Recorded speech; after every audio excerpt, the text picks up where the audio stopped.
Sí. Hola jóvenes, muy buenas tardes. Bueno, en la clase de hoy vamos a continuar con el estudio de los ciclos teóricos que sirven como base, ¿no? Como referencia para entender y analizar el funcionamiento de los motores de combustión interna reales.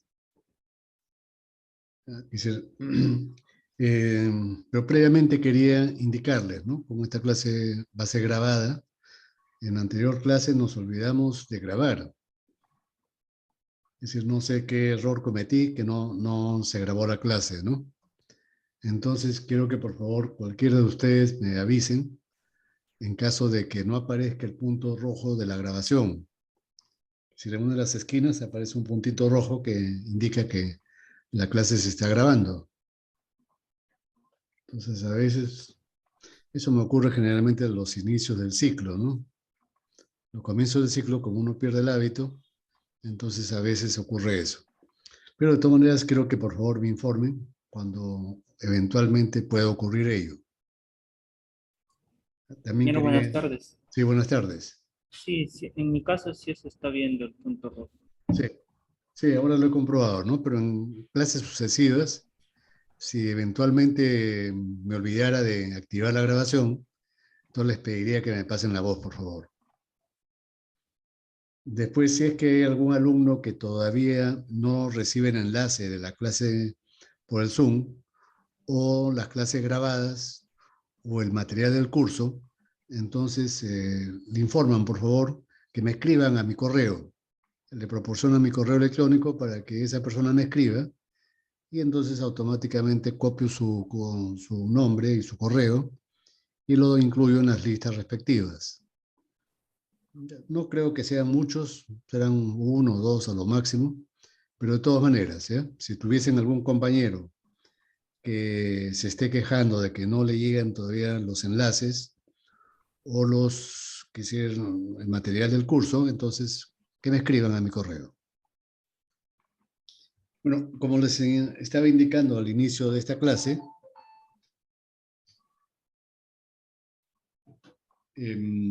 vamos a proseguir con el estudio de los ciclos teóricos, ¿no? Habíamos dicho de que eran tres los ciclos teóricos que sirven como referencia. El ciclo Otto, que es referencia de los motores de gasolina, o también motores a gas, GLP, GNV, biogás o hidrógeno, ¿no?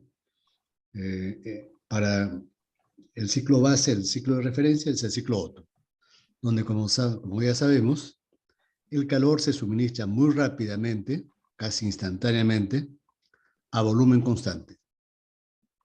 Después tenemos el ciclo diésel, que sirve como referencia o pauta para el estudio de los grandes motores diésel, los cuales se mueven y su cigüeñal gira a muy baja velocidad. Ya, que se les había dicho que hay una especie de axioma, ¿no? O principio. Mientras más grande es el motor, más lento se va a mover su cigüeñal. Entonces, eso ocurre con los motores diésel marinos o ferroviarios o para grandes grupos electrógenos de plantas termoeléctricas. Entonces, ahí vamos a considerar como referencia el ciclo diésel. En el ciclo diésel teórico ya sabemos que el calor se suministra a presión constante y el pistón está moviéndose, ¿no? Y finalmente tenemos el ciclo dual o ciclo con suministro mixto de calor. Este ciclo teórico sirve como referencia para la modelación de los modernos motores diésel automotrices, que son motores pequeños, ¿no? Estamos hablando de motores para vehículos, para automóviles, o para camionetas, incluso para omnibuses o camiones. Entonces, en este caso, se considera que una parte del calor se suministra a volumen constante, teóricamente, y la otra parte a presión constante. Y de inmediato vamos a pasar a ayudarnos. Voy a compartir pantalla para utilizar la presentación en el PowerPoint.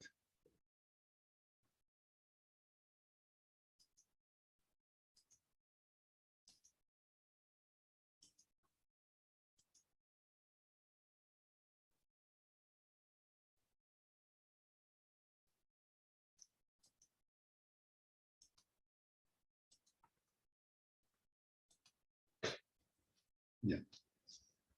Ahí estoy mostrando directamente el ciclo dual. Ya en el libro de Dante Giacosa, también le llaman ciclo Sabaté, pero no es un término, no es un nombre generalizado, solamente lo utiliza Dante Giacosa. Entonces, si nosotros comparamos los procesos de cada uno de los 3 ciclos que hemos mencionado, llegamos a la conclusión que el único ciclo que difiere es el proceso de suministro de calor. En el ciclo Otto, por ejemplo, el calor se suministra a volumen constante, como ya hemos mencionado. En el ciclo Diesel, el calor se suministra a presión constante, de C a Z, isobáricamente, ¿no? En este proceso, el pistón se está moviendo. En cambio, en el ciclo Otto, el pistón se mueve, pero pasa instantáneamente por el punto muerto superior. Noten ustedes que este suministro de calor de C a Z transcurre cuando el pistón pasa por el punto muerto superior. Y ese pasaje demora un instante. Por eso que el calor tiene que suministrarse con velocidad infinita en el ciclo Otto. Y por último tenemos el ciclo dual. En el ciclo dual también vemos que el suministro de calor difiere de los casos anteriores. Una parte del calor se suministra a volumen constante, tal como ocurre en el ciclo Otto, isométricamente, y la segunda parte se suministra a presión constante, de forma isobárica, como ocurre en el ciclo Diesel. Entonces, podemos llegar a la conclusión que de estos 3 ciclos, el caso general se puede considerar el ciclo dual. Y los ciclos Otto y Diesel son considerados, o lo podemos considerar, como casos particulares. Y efectivamente, así puede ocurrir, ¿no? Si nosotros, por ejemplo, al ciclo dual le eliminamos el proceso Z', es decir, eliminamos el Q sub A 2', lo eliminamos, entonces ese ciclo dual se convierte en ciclo Otto. ¿No es cierto? Mientras que, si nosotros elimináramos el Q sub A', si esto lo eliminamos, y mantenemos solamente el Q sub A 2', entonces ese ciclo dual se convertiría en el ciclo Diesel. Entonces podemos considerar efectivamente que el ciclo dual lo podríamos considerar el caso general. Entonces las fórmulas que vamos a deducir en la clase de hoy para este ciclo dual nos podrían servir, ¿no? Para, mediante simplificaciones matemáticas, calcular muy fácilmente las eficiencias y las presiones medias de los ciclos Otto y Diesel. Solamente tendríamos que deducir las fórmulas de eficiencia y presión media solamente para este ciclo, el dual. Y para los otros dos, simplemente, mediante simplificaciones matemáticas, obtenemos las fórmulas respectivas. Y eso es lo que vamos a hacer. Entonces, vean. A ver, voy a utilizar una pizarra.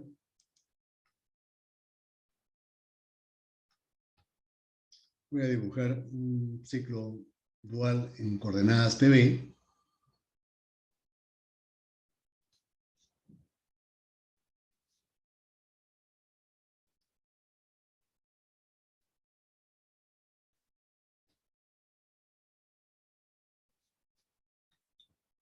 Es un volumen. Entonces nosotros sabemos que el pistón se desplaza entre estos dos puntos límites. El punto muerto superior, cuando el pistón está en la parte de arriba, y el volumen dentro del cilindro es el mínimo, y el punto muerto inferior, cuando el pistón se encuentra en la parte más baja de su recorrido. Y el volumen dentro del cilindro es máximo. Entonces, vamos a tener proceso de compresión. Voy a dibujar de otro color.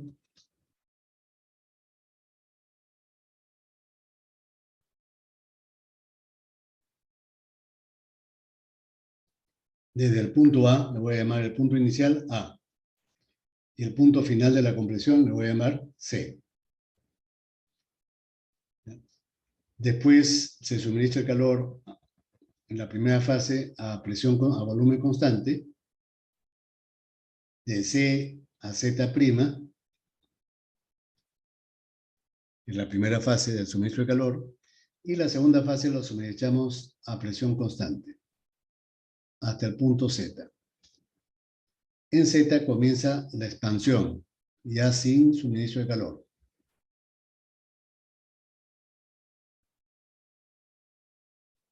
Hasta el punto B, hasta el punto muerto inferior. Y de ahí se rechaza el calor a volumen constante. ¿Ya? Entonces voy a indicar eso, dónde se suministra el calor. Aquí tenemos Q sub A prima, y aquí tenemos Q sub A 2 prima. Y de B a rechazamos calor al exterior. Q sub B. Entonces, lo primero que voy a hacer, voy a calcular los parámetros termodinámicos en cada uno de estos puntos. Voy a partir del dato, de la premisa, que conozco la presión y la temperatura en el punto A. Es lo único que conocemos. Datos. Vamos a considerar P sub A, T sub A. Vamos a considerar que la relación de compresión es epsilon. Vamos a considerar que el exponente adiabático vale K. ¿Ya? Vamos a conocer Q sub A prima y Q sub A 2 prima. Esto lo vamos a considerar dato. Y entonces, para calcular, por ejemplo, los parámetros en el punto C. En el punto C, en el estado C, se va a cumplir que PC es igual ¿a qué? ¿Cómo calculamos PC? A ver, voy a borrar para indicar eso, por favor. Voy a borrar esto. Entonces puedo considerar que P sub A por B sub A a la K es igual a PC por BC a la K. Y de aquí obtengo que PC es igual a P sub A por B sub A sobre B sub C a la K. Pero este término que está entre paréntesis, ¿qué cosa es? B sub A sobre B sub C. Volumen máximo entre el volumen mínimo. ¿Cómo lo hemos definido eso? Eso lo hemos definido como la relación de compresión epsilon. Entonces, esto será igual a P sub A por epsilon a la K. Ya tenemos P sub C. ¿Cómo calculamos la temperatura en ese mismo punto? T sub C. Ya nosotros sabemos una relación termodinámica, ¿no? Que la relación de temperaturas en un proceso isoentrópico, este proceso es isoentrópico, P por B a la K constante, se cumple que la relación de temperaturas es igual a la relación de presiones elevado al exponente K menos 1 sobre K.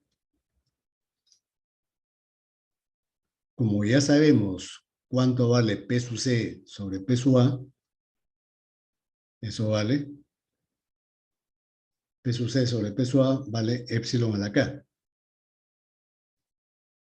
Y esto lo elevamos a la K menos 1 sobre K. Es decir, esto vale epsilon a la K menos 1. T sub C sobre T sub A vale epsilon a la K menos 1. Pasamos al siguiente punto, el punto Z'.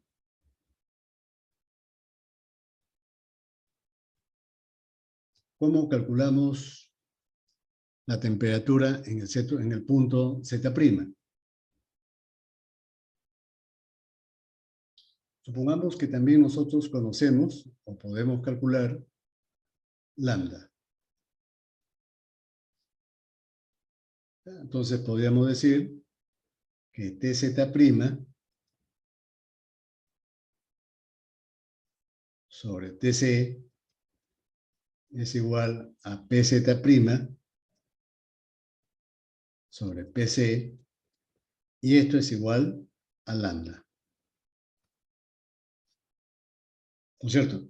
Ya sabemos también que PZ' es igual a PZ. Entonces también lo podemos poner acá. PZ sobre PC.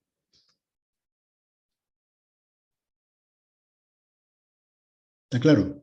Ahora, podríamos establecer una relación termodinámica. Si nosotros igualamos energías, hacemos balance de energía entre esos dos puntos. Entonces podríamos decir que el calor Q sub A', recuerden que este calor es calor específico por unidad de masa. Entonces Q sub A' sería igual a C sub B, el calor específico, a volumen constante, por TZ' menos TC. Una relación termodinámica, ¿no? Haciendo el balance.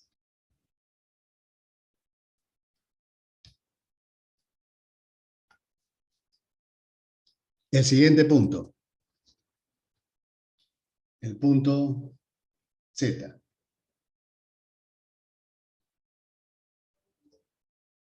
El punto Z. Para el punto Z, ¿qué cosa consideramos? Habría que considerar como dato Rho. Rho. ¿Qué cosa era Rho? ¿Cómo la habíamos llamado?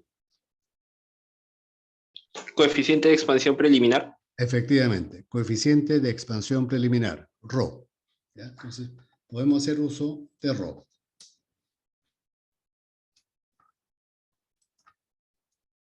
Entonces, sabemos que Rho es igual a la relación de volúmenes dz sobre bz'. Pero para un proceso isobárico, la relación de volúmenes es igual a la relación de temperaturas.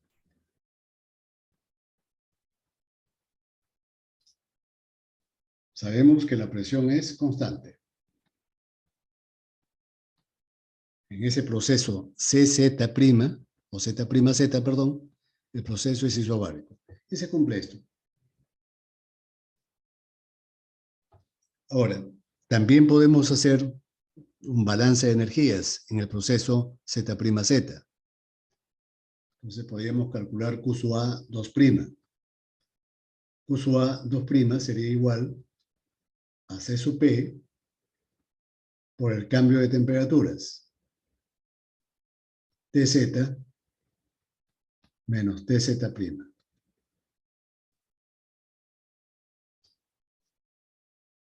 ¿Está bien? También lo pude ver, puedo acá yo factorizar el TZ'. Sería CP por TZ' por TZ sobre TZ' menos 1. ¿Para qué hago eso? Para poder utilizar este cociente. Este cociente sabemos que vale Rho. Lo mismo pude haber hecho en la fórmula anterior. Aquí pude haber yo puesto que esto es igual a C sub B, factorizo T sub C, y me va a quedar dentro TZ' sobre TC. Pero TZ' sobre TC es lambda. Entonces de frente le pongo lambda. Lambda menos 1. ¿Ya?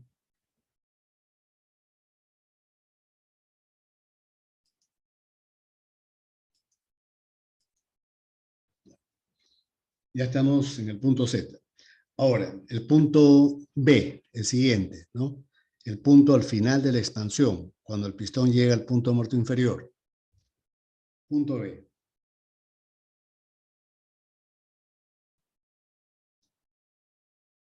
En el punto B también podemos plantear lo siguiente. PZ por BZ a la K es igual a PB por B sub B a la K. Porque el proceso ZB es un proceso, de acá, de ZB, es un proceso isoentrópico. Acá también se cumple que P por B a la K es constante.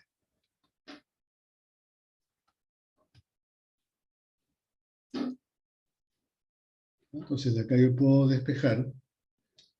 A ver. Puedo establecer lo siguiente, ¿no? Que P sub Z o P sub B sería igual a P sub Z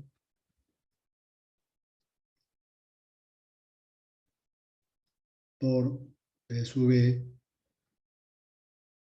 sobre B sub Z a la K.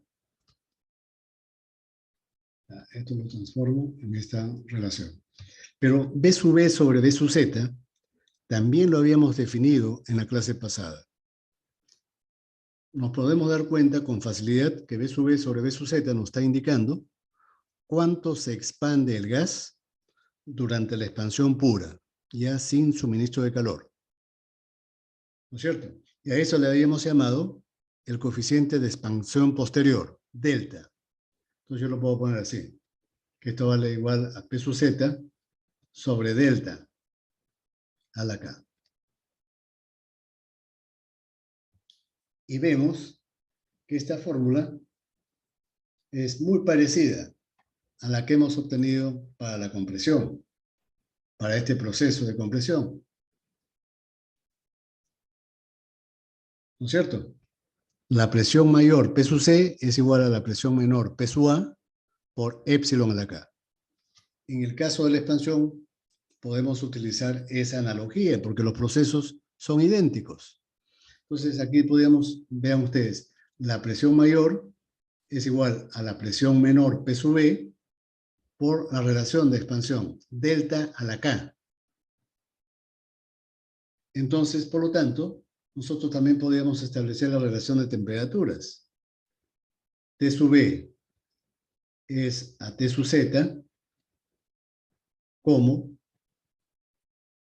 P sub B es a P sub Z elevado a la K menos 1 sobre K. ¿Y cuánto vale esto?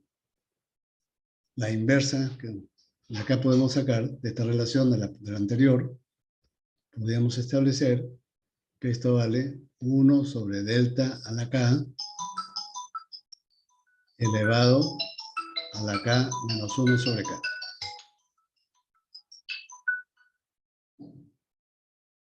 Por lo tanto, esto va a dar 1 sobre delta a la K menos 1.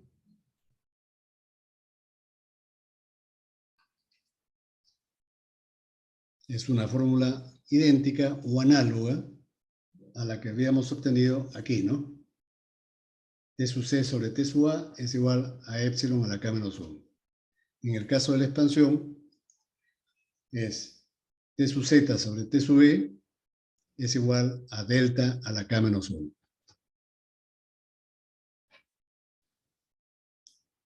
¿Está bien? Ahora, hay una relación que es importante para el cálculo de las eficiencias termodinámicas y de las presiones medias. Y ese parámetro es el cociente o la relación que hay entre la temperatura T sub B y T sub A. En este proceso, que lo voy a mostrar, ¿no? La relación de temperaturas entre T sub B y T sub A. ¿Cómo lo podríamos calcular? Con las relaciones que hemos obtenido. Bueno, ahora resulta fácil eso, ¿no? T sub B sobre T sub A. Primeramente ponemos T sub B en función de T sub Z. Sería T sub Z sobre delta a la K-1 sobre T sub A. Pero delta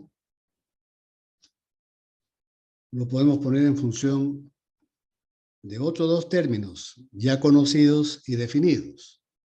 ¿Cuáles son estos? Yo puedo poner lo siguiente.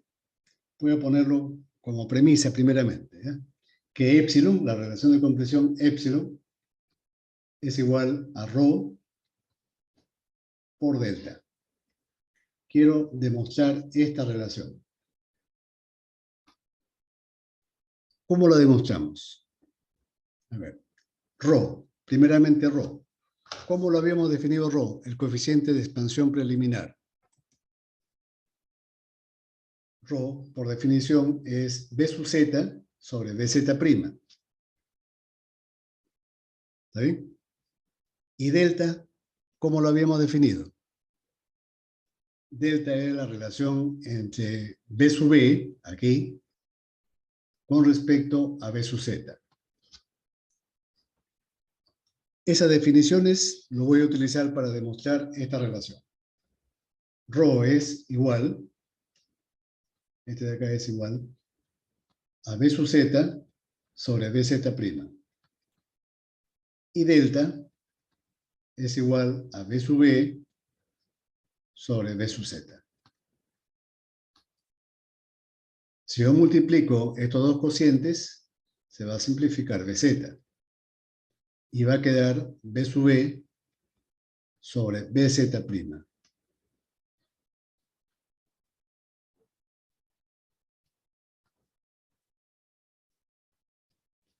Pero B sub B es igual a B sub A. ¿No es cierto? Es el mismo punto, el punto muerto inferior. B sub B es igual a B sub A. Y BZ' es igual a BC. ¿No? Podemos verificar eso. B sub B es igual a B sub A. Y BZ' es igual a BC. BC. Pero esto por definición, ¿cuánto vale? Volumen máximo entre volumen mínimo. ¿Qué cosa es? Eso es épsilon. Entonces, acabamos de demostrar que efectivamente se cumple esta relación, que épsilon es igual a rho por delta. ¿Y para qué he hecho todo eso? Para reemplazarlo en la fórmula anterior. Aquí. Quiero reemplazar en vez de delta por su valor equivalente. Esto es igual a Tz y delta es igual a épsilon sobre rho elevado a la K-1 sobre T sub A. Ahora, puedo seguir simplificando. T sub Z lo puedo poner en función de Tz'. ¿Cómo? ¿Cómo pongo Tz en función de Tz'? Fácil, ¿no? Tz es igual a rho por Tz'. Utilizando rho, yo puedo calcular Tz. Entonces, eso es lo que voy a hacer. Rho por Tz'. Tz' a su vez, lo voy a reemplazar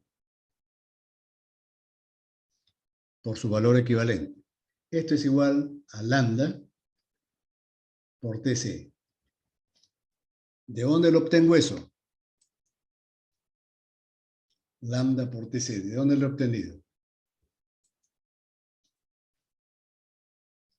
De acá, en este proceso isométrico, de suministro de calor a volumen constante, ¿qué cosa se cumplía? Que Tz' sobre Tc vale lambda. Y esto es igual también a PZ' sobre PC. De ahí lo obtuve.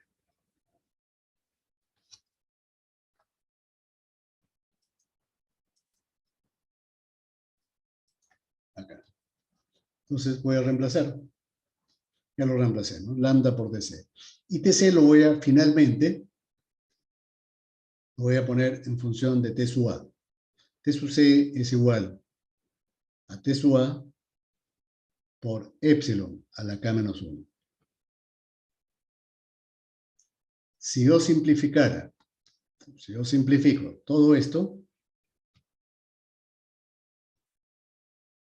algebraicamente, si yo lo simplifico, me va a quedar lo siguiente, que T sub B sobre T sub A es igual a lambda por rho a la K. Y esta relación es muy útil, no solamente para la deducción de las fórmulas que estamos haciendo, sino en la aplicación de ejemplos prácticos. Entonces, yo les recomiendo que la demuestren, la demostración que he hecho yo en este momento, lo vuelvan a repetir en sus casas, ¿ya? Y esa fórmula lo guarden, porque la vamos a utilizar frecuentemente. T sub B sobre T sub A es igual a lambda por rho a la K. ¿Está claro? Entonces, y en este momento sí puedo calcular la eficiencia de este ciclo dual. ¿Cómo será la eficiencia del ciclo dual? Por definición, la eficiencia es 1 menos Q sub B, valor absoluto, sobre Q sub A. ¿No es cierto? También pude haber puesto trabajo sobre Q sub A. También pude haber puesto eso. Ahora, ¿cuánto vale Q sub A? Voy a calcular primeramente Q sub A. Q sub A es igual a Q sub A' más Q sub A 2'. El primer calor es a volumen constante y la segunda parte es a presión constante. Y puedo poner sus valores equivalentes. Este es igual a C sub B por TZ' menos TC. Calor suministrado a volumen constante. Noten ustedes que estoy utilizando el calor específico respectivo a volumen constante. Y el Q sub A 2' lo puedo hacer de forma análoga, ¿no? Sería igual C sub P por TZ menos TZ'.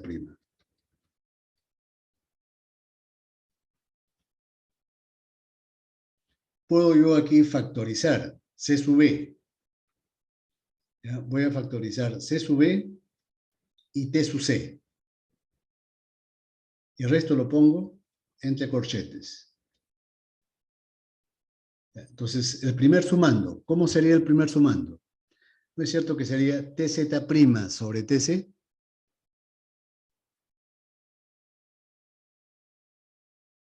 Menos 1. Ese es el primer sumando. Este de acá. ¿Cómo es el segundo sumando? Yo puedo, sería así, ponerlo así, ¿no? C sub P sobre C sub B. Factorizo el TZ' sobre TC. Y me queda entre paréntesis TZ sobre TZ' menos 1. Cierro el corchete. Ahora aquí yo puedo reemplazar términos. ¿Esto cuánto vale? TZ' sobre TC. Ya a estas alturas, ya cuando ustedes practiquen y se acuerden de las definiciones, esto vale lambda. Esto vale lambda. Lambda menos 1. ¿Cuánto vale C sub P sobre C sub B? Por definición termodinámica, eso es igual al exponente adiabático, K. ¿Cuánto vale TZ' sobre TC? Lo acabamos de ver. Esto vale lambda. ¿Y cuánto vale TZ sobre TZ'? Eso vale ρ. Por lo tanto, el Q sub A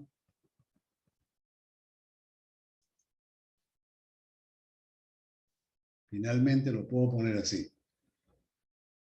Q sub A sería igual a C sub B por T sub C por lambda menos 1 más K lambda por ρ menos 1. Y además yo podría poner que T sub C es igual a T sub A por epsilon a la K menos 1. Y tendría ya el valor de Q sub A. Noten ustedes que yo, a propósito, he buscado poner Q sub A en función de términos adimensionales, ¿no? K, lambda, ρ, epsilon son adimensionales. Los únicos que tienen dimensiones son C sub B y T sub A. Todos los demás son adimensionales. Ahora, en cuanto a Q sub B, el valor absoluto de Q sub B. Q sub B sería igual, como es un proceso de rechazo de calor a volumen constante, entonces yo utilizo el C sub B. C sub B por T sub B menos T sub A. Aquí me conviene factorizar T sub A. Y me va a quedar T sub B sobre T sub A menos 1. Pero yo ya sé cuánto vale T sub B sobre T sub A. ¿Cuánto valía? Si revisamos las fórmulas anteriores, eso vale lambda por ρ a la K.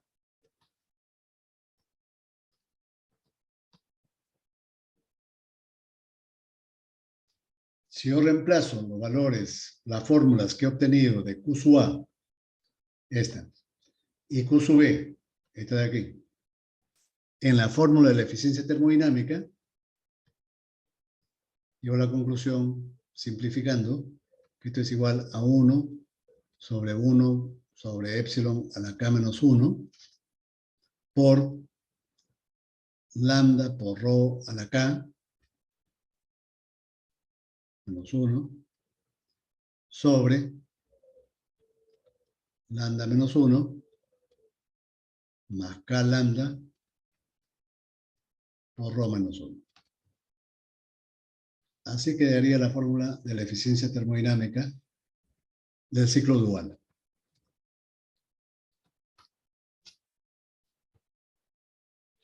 Y como dijimos al inicio de la clase, podríamos considerar el caso general al ciclo dual.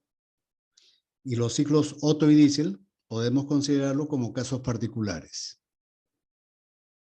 Dije que mediante simplificaciones, ¿no?, termodinámicas podíamos, o definiciones, podíamos calcular fácilmente los valores de la eficiencia y de la presión media para estos ciclos.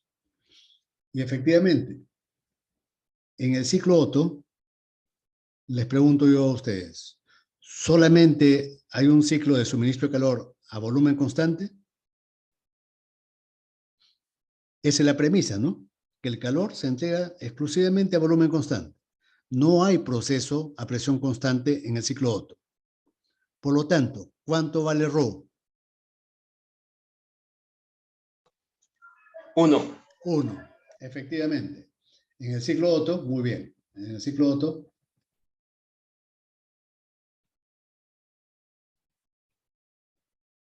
ρ vale 1. Y para el ciclo diésel, podemos también analizarlo de una vez. En el ciclo diésel, todo el calor se entrega a presión constante. No hay proceso isométrico en el ciclo diésel. Por lo tanto, en el ciclo diésel, PC y PZ' es igual. ¿No es cierto? Y por lo tanto, en el ciclo diésel, lambda vale 1. estas son las consideraciones teóricas que vamos a hacer. ¿Ya? Si nosotros, por ejemplo, en el ciclo Otto reemplazamos en la fórmula de la eficiencia termodinámica ρ igual a 1, aquí, en esta fórmula, ρ igual a 1, ¿en qué se convierte toda esta fórmula compleja como la tenemos ahí? Se convierte en una relación muy sencilla. Para el ciclo Otto,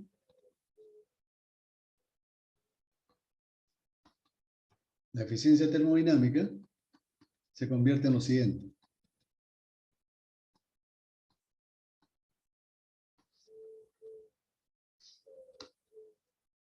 Y para el ciclo diésel,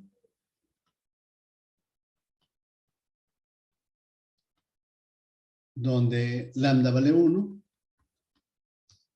la fórmula de eficiencia termodinámica se convierte en lo siguiente. 1 menos 1 sobre epsilon a la K menos 1 y acá por ρ a la K menos 1 por K y por ρ menos 1.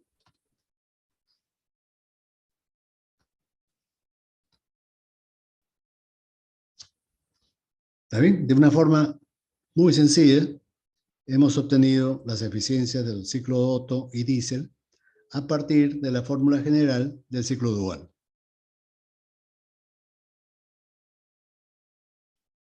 Lo propio podemos hacer con la presión media. ¿Ya? Con la presión media. ¿Cómo habíamos definido la presión media? Voy a dibujarlo para que ustedes se vayan entrenando. ¿Ya? Lo dibujo para que ustedes se entrenen. A ver.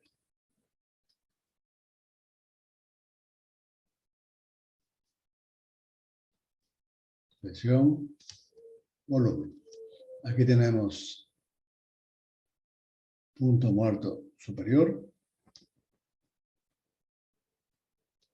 punto muerto inferior,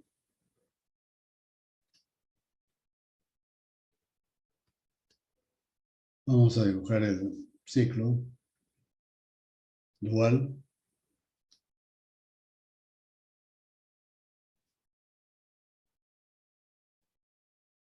Punto A, punto C, punto Z prima, punto Z,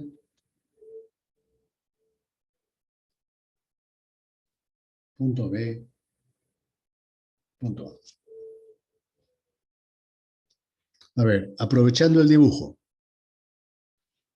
¿en cuál de los estados, en cuál de estos puntos del ciclo, la temperatura es máxima?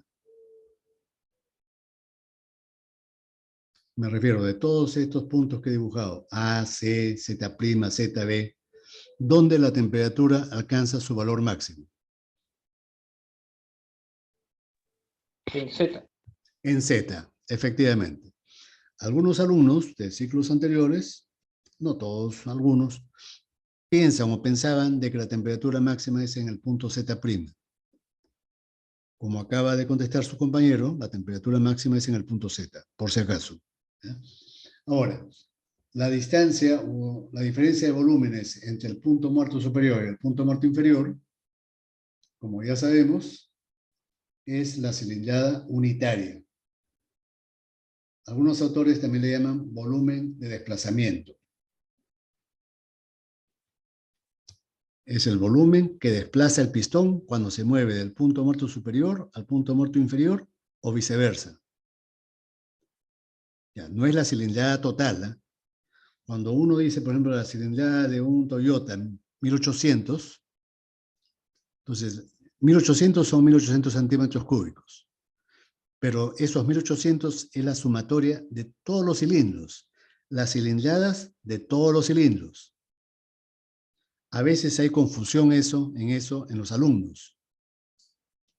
Ya cuando yo especifico, cuando indico como dato la cilindrada total, hay que dividir esa cilindrada total entre el número de cilindros para yo obtener este B sub H que he dibujado acá en la figura.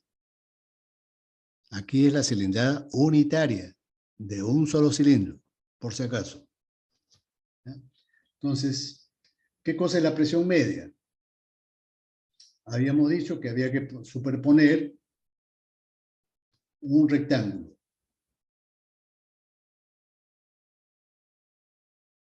Un rectángulo.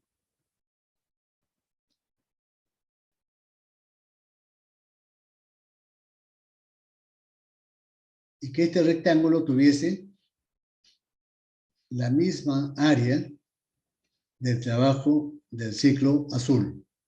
El ciclo azul tiene un trabajo W.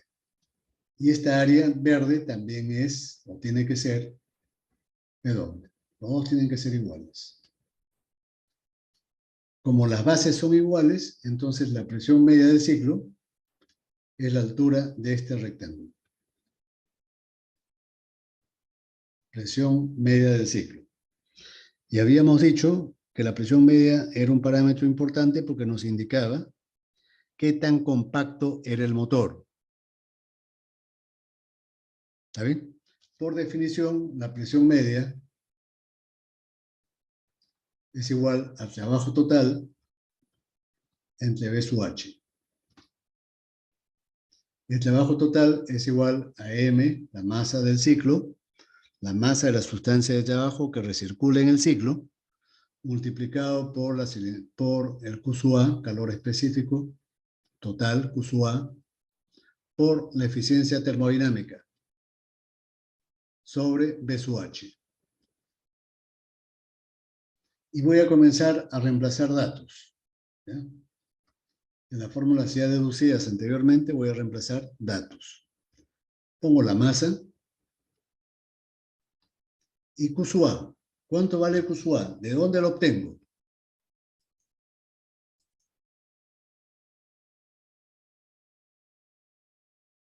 No puedo obtener de acá. ¿No es cierto? De ahí lo puedo obtener. Entonces, eso es lo que voy a hacer.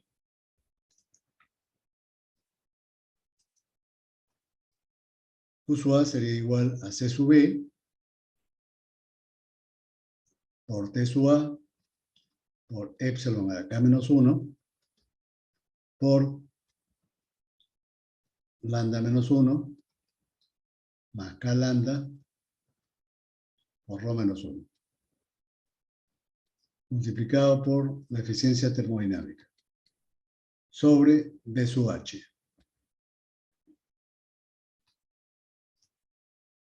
Ahora, previamente, yo al C sub B lo puedo poner en función de R, de la constante R del gas y del exponente diabático. Esto es igual a R sobre K menos 1. C sub B es igual a la constante R entre K menos 1. ¿Ya? Ahora, vean ustedes, ¿qué términos aparecen acá en el numerador? Aparece la masa, aparece la constante R y aparece la temperatura T sub A. Eso es sugestivo, ¿no? Si yo pudiera poner B sub H en función de B sub A, si yo pondría B sub H en función de B sub A,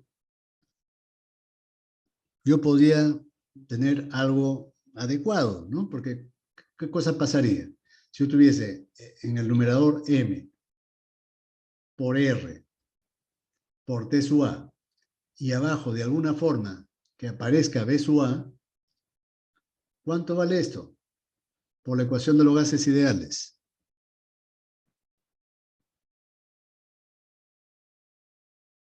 La ecuación de estado. ¿No es cierto que ese es igual a la presión P sub A?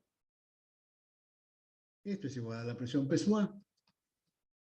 Entonces, me conviene poner B sub H en función de B sub A. ¿Y cómo hago eso? Parto de la definición de la relación de compresión. ¿Cuál es la definición de la relación de compresión? Épsilon. Épsilon es igual a B sub A sobre B sub C. ¿No es cierto? Entonces yo podría poner esto así.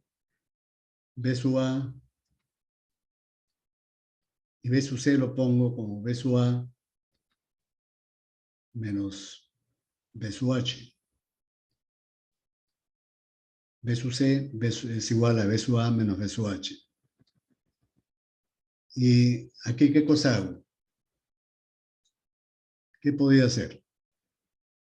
A ver, yo podía poner esto así, ¿no? 1 sobre 1 menos B sub H sobre B sub A. ¿Está bien? Y entonces, finalmente yo podía deducir que B sub H sobre B sub A es igual a epsilon menos 1 sobre epsilon. Y aquí tengo la relación que buscaba. Poner B sub H en función de B sub A. Y lo reemplazo aquí arriba. Lo reemplazo ahí arriba. Y lo simplifico. ¿Ya? Me voy a ahorrar el trabajo de simplificación algebraica. Ya ustedes lo comprueban. Y llego finalmente al valor de la fórmula de la presión media. La presión media del ciclo sería igual a P sub A por epsilon a la K sobre epsilon menos 1 sobre K menos 1 por lambda menos 1 más K lambda por rho menos 1. Pongo corchetes por la eficiencia termodinámica.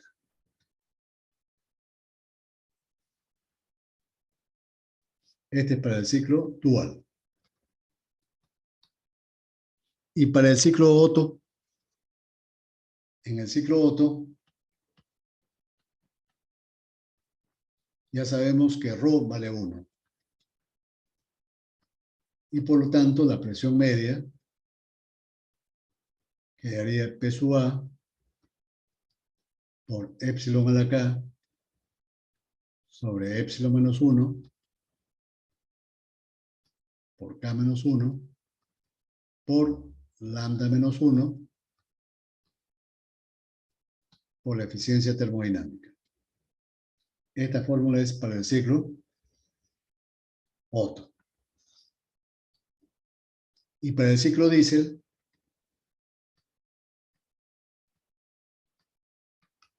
lambda vale 1. Por lo tanto, la presión media será igual a P sub A por epsilon a la K sobre epsilon menos 1 por K menos 1 por K por rho menos 1 por la eficiencia termodinámica.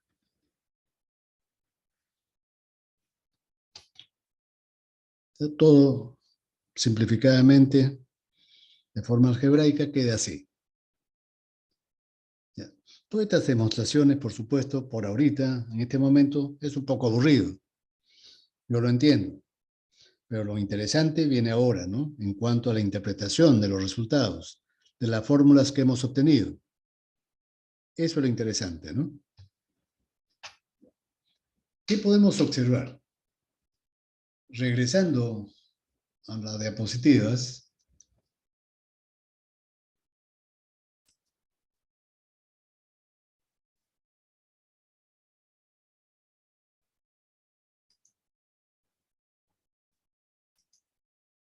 tengo lo siguiente. A ver.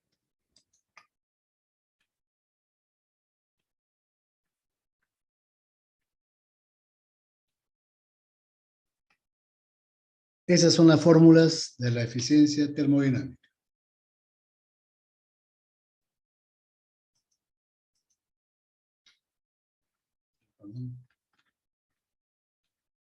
Aquí. Para los tres ciclos. Dual, Otto y diésel. Y he marcado con una elipse el término que se repite, ¿no? Se repite en las tres fórmulas el término 1 sobre epsilon a la K-1.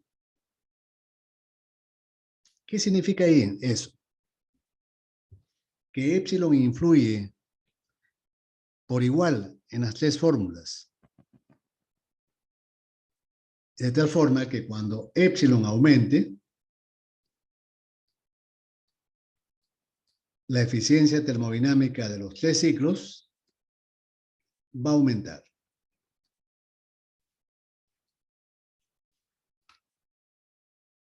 Y eso, efectivamente, así ocurre en los motores regantes. Cuando aumenta epsilon, aumenta la eficiencia térmica. Y esto es más notorio en los motores a gasolina. No tanto en los motores diésel, sino en los motores a gasolina.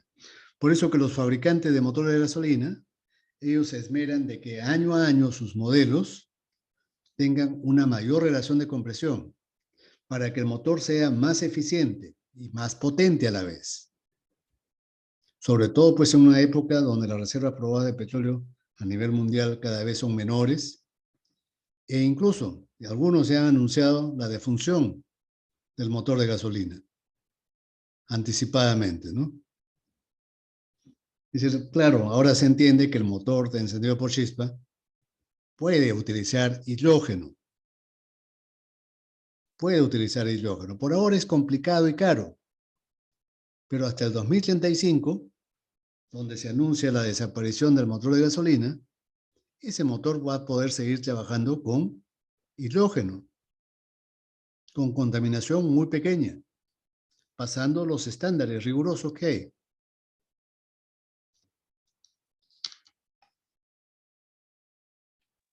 Profesor, una consulta. Sí, Entonces, ¿el hidrógeno sería utilizado también como combustible en estos motores? ¿O sí.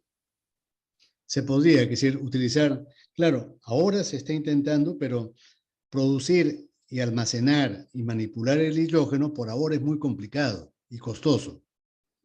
Pero eso es por ahora. Es decir, la ausencia o la escasez del petróleo cada vez más acentuada y sobre todo los efectos de la contaminación y el calentamiento global, eso van a determinar que las investigaciones y la obtención del hidrógeno pues se acelere notablemente y se abarate este combustible. Por ahora todavía es caro, ¿no? Caro, complicado, complejo, hasta incluso un poco peligroso manipular hidrógeno. No un poco, sino bastante. Pero en unos 15 años eso no va a ser así, igual que ahora. Claro, el hidrógeno no solamente se puede utilizar en motores encendidos por chispa, también se va a poder utilizar, es decir, en motores que tengan celdas de combustible, pila de combustible. Esa pila de combustible, como ustedes ya saben, se alimenta de hidrógeno, es un dispositivo que se alimenta de hidrógeno y produce electricidad. Esa electricidad va a servir para mover motores eléctricos. ¿Ya? Pero en principio, el hidrógeno también se puede utilizar en un motor de combustión interna. Ahora, muchas gracias? de nada. En cuanto a la presión media, se observan tres factores que se repiten en los tres ciclos. El primero es el valor de P sub A. P sub A, ¿no? Ahora, P sub A es la presión al inicio de la compresión. La presión P sub A es la presión al inicio de la compresión.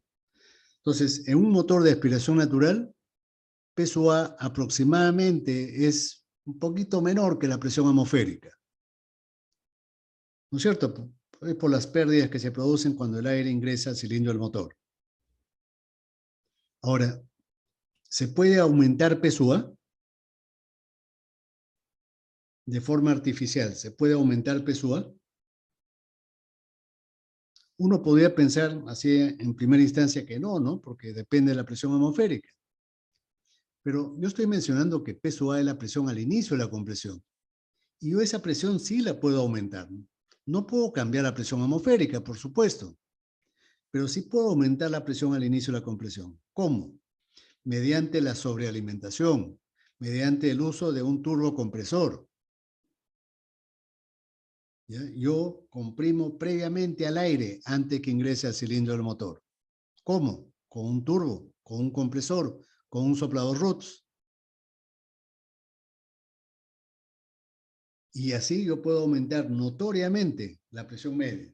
Si aumenta el PSUA, la presión media del ciclo va a aumentar proporcionalmente. Y eso es lo que se hace en la práctica, ¿no? Los motores aumentan notablemente su presión media con la sobrealimentación, con turbo. Es la forma más práctica de aumentar la presión media y de aumentar la potencia del motor, sin incrementar mucho el peso del motor ni el tamaño. El peso y el tamaño del motor se mantienen casi inalterables, pero la presión media sí crece.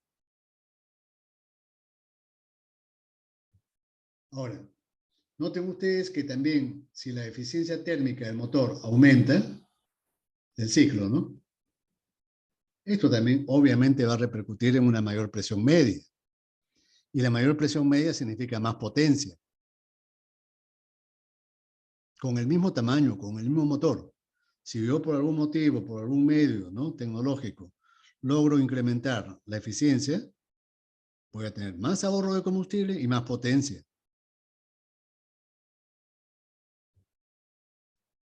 Por último, vean ustedes este término, ¿no?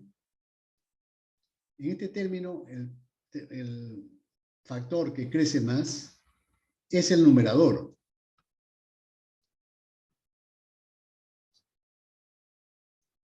Si nosotros aumentamos la relación de compresión, entonces crece la eficiencia y crece la presión media. Claro, no es tan fácil aumentar la relación de compresión. ¿Por qué motivo? Porque cuando yo intento aumentar la relación de compresión, aumentan todas las presiones dentro del motor. Presiones y temperaturas máximas del ciclo crecen. Y entonces los esfuerzos mecánicos y térmicos a los que está sometido el motor también crecen. Para yo poder contrarrestar eso, tengo que utilizar o materiales más resistentes a la presión y a la temperatura, o paredes más gruesas. Ambas soluciones, sin embargo, implican mayor precio para el consumidor, para el usuario, para el comprador de ese motor. En los motores de encendido por chispa, a gasolina, es una práctica común de los fabricantes. Ellos intentan cada año aumentar la relación de compresión de sus motores. Claro, esto no es fácil. ¿Por qué motivo? Por el motivo, primeramente, por el que acabo de mencionar, ¿no?, que los esfuerzos térmicos y mecánicos crecen. Pero hay una segunda razón. ¿Qué puede ocurrir? Que como la relación de compresión crece y lo que ingresa al motor de encendido por chispa es una mezcla aire-combustible, durante la compresión esa mezcla se puede autoencender prematuramente.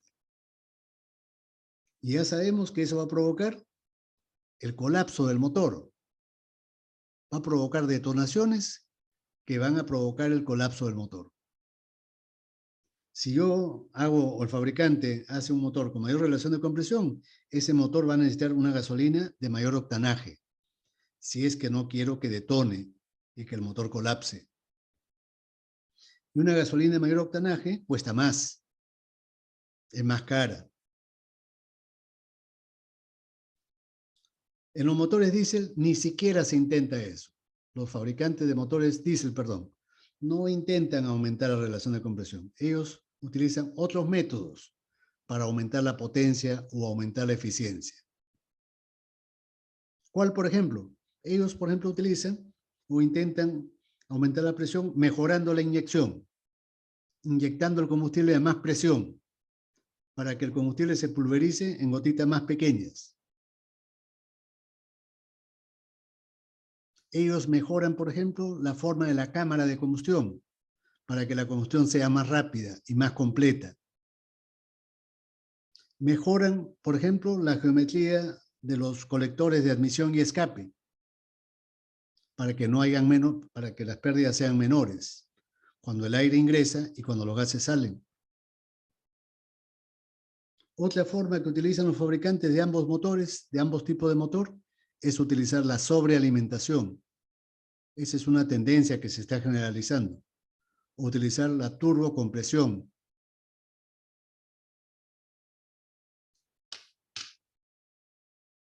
¿Está bien? ¿Se entendió, por favor?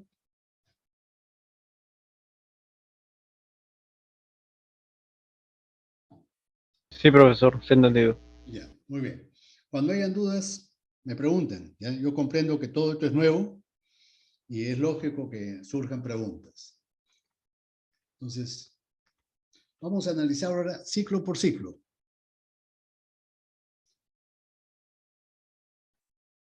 Ciclo por ciclo. El ciclo Otto. Comenzamos con el ciclo más sencillo, el ciclo Otto. ¿De qué depende la eficiencia y de qué depende la presión media? Tomando en cuenta, en consideración, las fórmulas que acabamos de analizar, que acabamos de deducir. ¿Ya? Para el ciclo Otto. Ciclo Otto.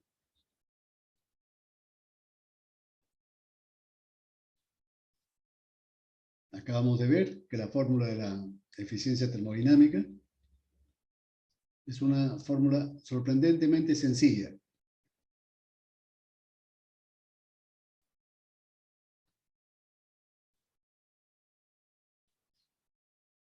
Donde la eficiencia térmica depende de dos factores solamente. De epsilon y de K.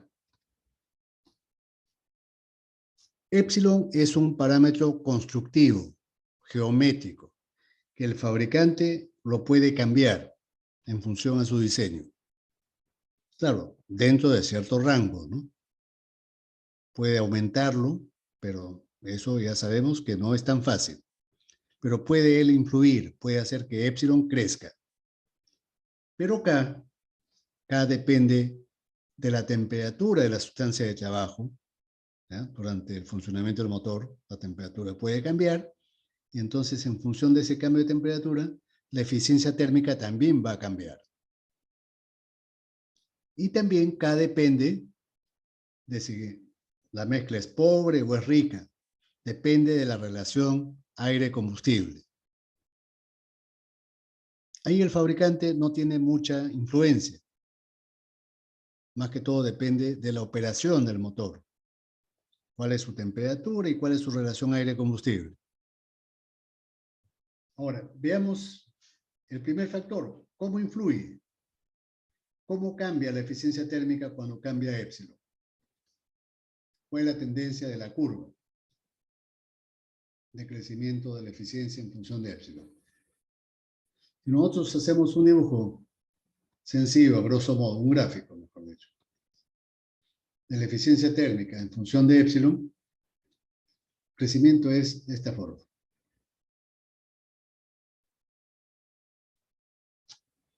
Es una curva creciente cóncava hacia abajo. ¿Qué significa eso? Que a medida que crece epsilon, aumenta la eficiencia térmica. Sí, es cierto. Pero la velocidad de crecimiento de la eficiencia en función de epsilon cada vez es menor. Cada vez crece menos. ¿Está bien? Por eso, cuando al principio del siglo XX, del siglo pasado, cuando se comenzaron a producir masivamente los motores de combustión interna, era fácil aumentar la eficiencia térmica. Por ejemplo, aumentaba de 5 a 6. Aumentar de 5 a 6 producía un efecto notable sobre la eficiencia térmica. Pero ahora vean ustedes, estamos entre 10 y 11 la eficiencia máxima, la relación de compresión máxima. 11 podemos poner acá. Haber pasado de 10 a 11, vean ustedes que ha producido un muy ligero incremento. Un incremento exiguo, pequeño, de la eficiencia térmica. Sin embargo, los fabricantes siguen aumentando la relación de compresión. Obviamente con el objetivo de que el usuario economice más combustible. Claro, a la vez también se obtiene más potencia, pero el objetivo es ahorrar combustible. Ahora, ya sabemos que esto no es fácil aumentar la relación de compresión, ¿no? Si uno aumenta la relación de compresión, hay varios efectos inmediatos. Aumenta PZ y TZ. ¿Qué cosa es PZ y TZ? Presión y temperatura máxima del ciclo. Las presiones y temperaturas máximas del ciclo crecen. Y entonces los esfuerzos térmicos van a incrementarse. Esfuerzos mecánicos y térmicos crecen. Eso va a implicar utilizar materiales más resistentes o paredes más gruesas. Un motor más robusto, más pesado. Eso, por supuesto, tiene su límite, ¿no? Pero no solamente es eso. Cuando aumenta epsilon y aumentan las presiones máximas, hay el peligro del autoencendido y la detonación. Hay el peligro de autoencendido y detonación. Ahí está. ¿Qué implica eso? Son peligros, ¿no? Autoencendido, prematuro y detonación. Esto me va a obligar a utilizar gasolinas o combustibles de mayor octanaje.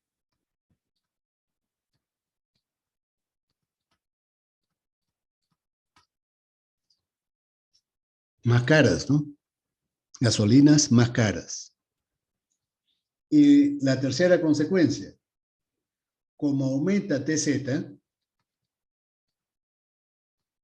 aumenta la disociación.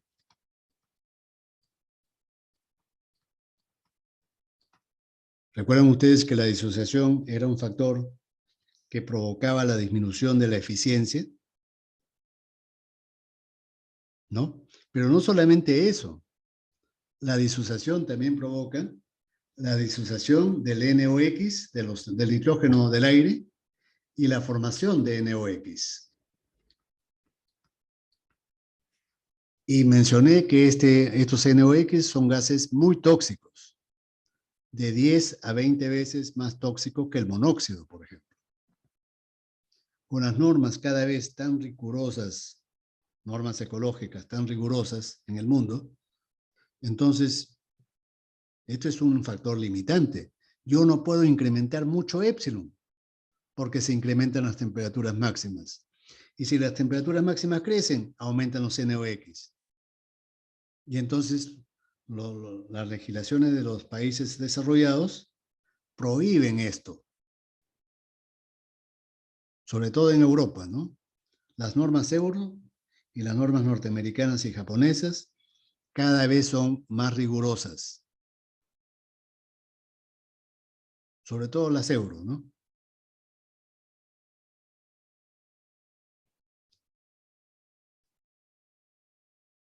¿Está bien? ¿Se entendió, por favor? Vamos a ver acá. A ver.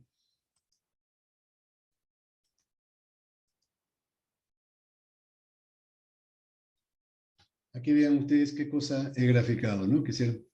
No, no he graficado. Este es un gráfico que lo saco de un libro, donde se muestra tres curvas de cómo cambia la eficiencia térmica en función de épsilon. Por los valores que hay, vean ustedes, son motores antiguos ya, ¿no? Para tres valores de K. La primera curva es con K 1,4. Los mayores valores. La segunda curva es con K igual 1,3. Y la tercera curva es con K igual 1,2.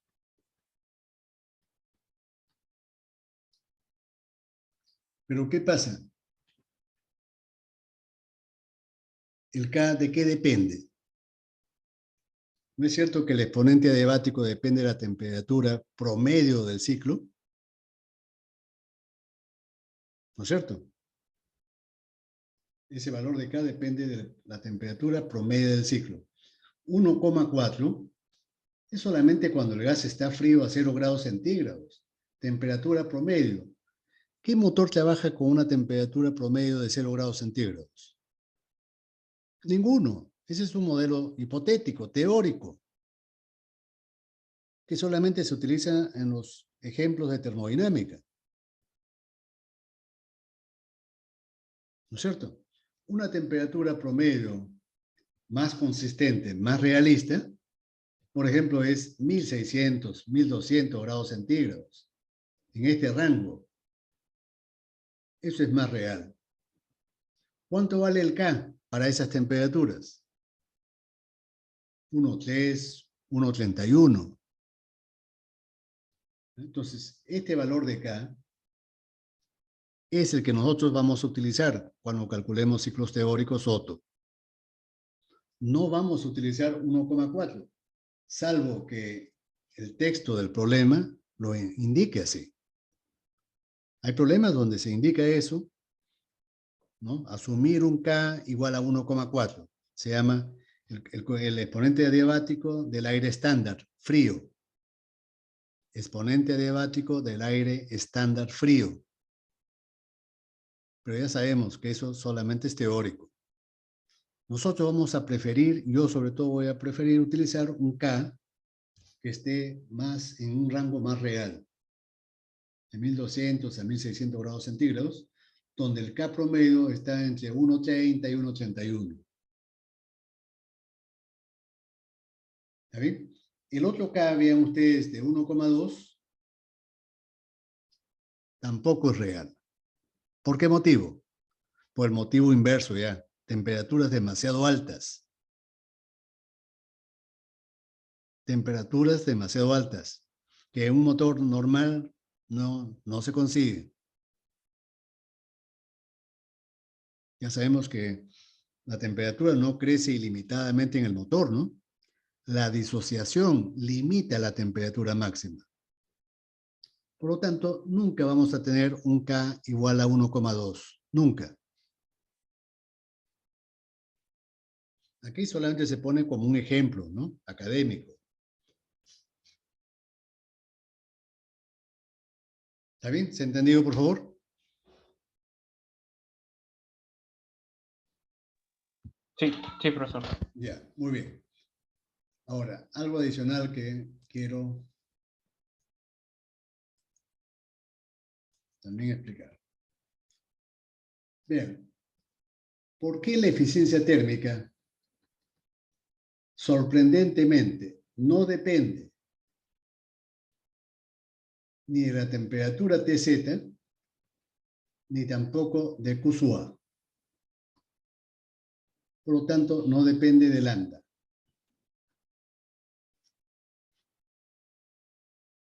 Es curioso esto, ¿no? Es sorprendente. ¿Y por qué nos debería sorprender? Porque en el ciclo, por ejemplo, de Carnot, nosotros ya sabemos que mientras más alta sea la temperatura de la fuente caliente, más eficiente es la máquina térmica. Y aquí no está ocurriendo nada, eso en el ciclo teórico Otto. No depende de T sub Z. Tampoco depende de Q sub A. Otra razón por la cual me debo sorprender es que en los motores reales sí depende del calor que se le entrega al motor. ¿Y cómo cambia el calor que se le entrega al motor real? Por ejemplo, cuando yo piso el acelerador. ¿Qué pasa cuando piso el acelerador? Se abre la válvula de mariposa y al motor le ingresa más aire y más combustible. Cuando el motor quema más combustible, ¿qué creen ustedes que le pasa a la temperatura máxima de combustión? ¿No es cierto que es, Aumentaría. claro, es normal pensar que va a crecer? Y cuando las temperaturas de combustión aumentan, las reacciones químicas se vuelven más rápidas. Exponencialmente su velocidad crece con la temperatura. Reacciones químicas rápidas, más eficientes y más completas. Y eso ocurre cuando nosotros abrimos la válvula de mariposa pisando el acelerador. Cuando nosotros sacamos el pie del pedal y la mariposa se cierra, ocurre todo lo contrario. Entra menos combustible al motor, las temperaturas máximas de combustión bajan y las reacciones químicas se ralentizan. Vamos a utilizar ese verbo, ralentizar. Se vuelven lentas, incompletas, ineficientes. Entonces, eso afecta a la eficiencia en un motor real. Pero en el ciclo teórico Otto no cambia en función de la temperatura. No cambia en función del calor que se le entrega al ciclo. ¿Por qué? Veámoslo, ¿por qué ocurre esto? ¿Por qué ocurre esto? Vamos a preguntarnos. ¿Por qué ocurre? A ver, Q sub A. ¿Cómo lo calculamos en el ciclo Otto? Voy a dibujar un ciclo Otto cualquiera. Presión, volumen.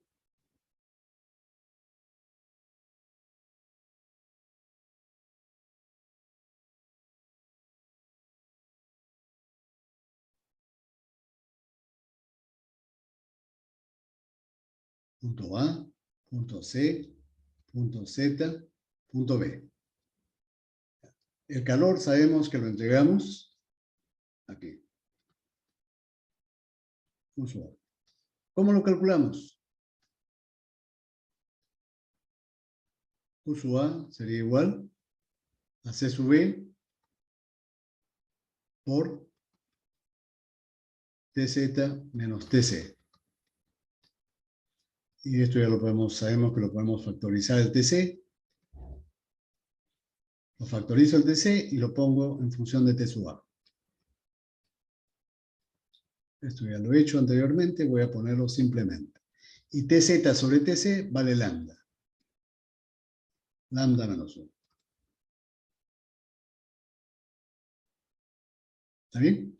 Ahora, Q sub B, el calor rechazado. Esto es igual a C sub B por T sub B menos T sub A. Y yo factorizo T sub A y me va a quedar T sub B sobre T sub A menos 1. ¿Está bien? Pero ahora yo utilizo la relación que les dije que era importante recordarla porque se repetía frecuentemente. Yo mencioné que T sub B sobre T sub A para el ciclo dual era igual a lambda por rho a la K. Pero en el ciclo Otto,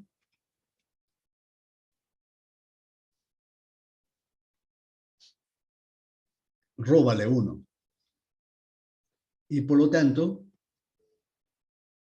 T sub B sobre T sub A, ¿cuánto valdría? Lambda. ¿Ya? Entonces, esto lo puedo reemplazar aquí. Y me va a quedar C sub B por T sub A por lambda menos 1. ¿No es cierto? Ahora, cuando yo incremento el calor que entrego al ciclo, Q sub A, en la fórmula, ¿qué cosa crece en esta fórmula? ¿Qué cosa crece cuando aumento Q sub A? ¿Cuál de los factores?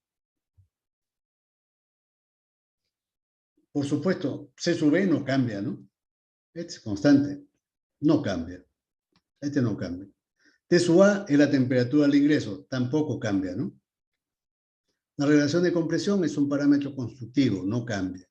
K tampoco. El que cambia es lambda. Lambda menos 1. Este término es el que crece. Cuando yo aumento Q sub A, el ciclo crece para arriba. ¿Ya? Este ciclo crece para arriba. El punto Z se desplaza para arriba. Y esto va a provocar que el punto B también se desplace hacia arriba cuando agrego calor.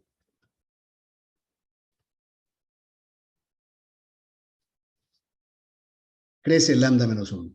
¿Y qué le pasa a Q sub B? C sub B no cambia.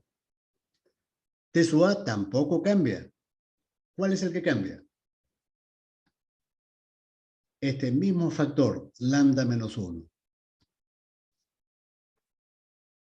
Cuando yo haga la evaluación de la eficiencia térmica, este es igual a 1 menos Q sub A sobre Q sub B sobre Q sub A.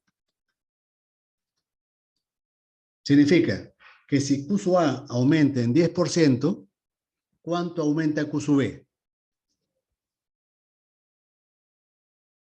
El 10%. 10%.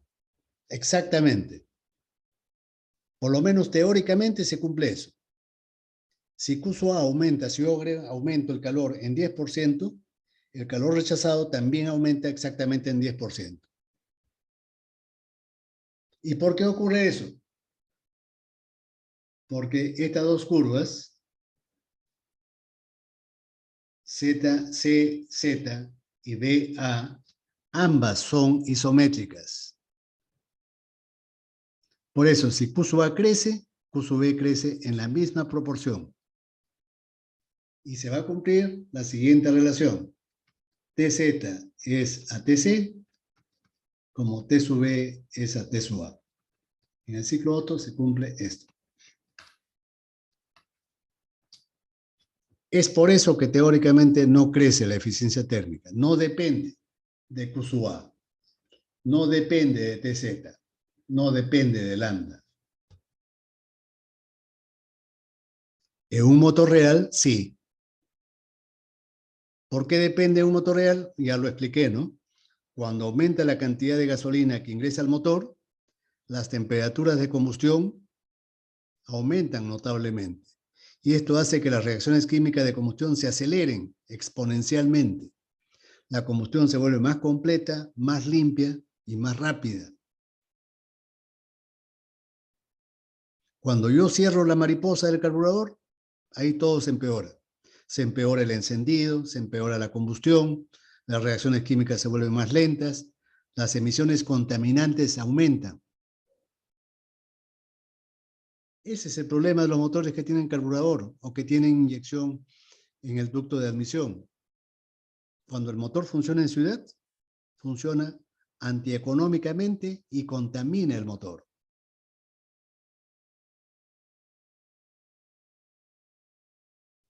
¿Está bien? ¿Se entendió, por favor?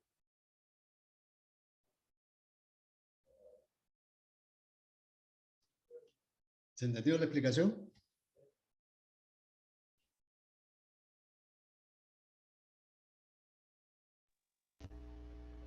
Sí, profe. Sí, ya, muy bien. Profesor, una consulta, disculpe. Sí. ¿Por qué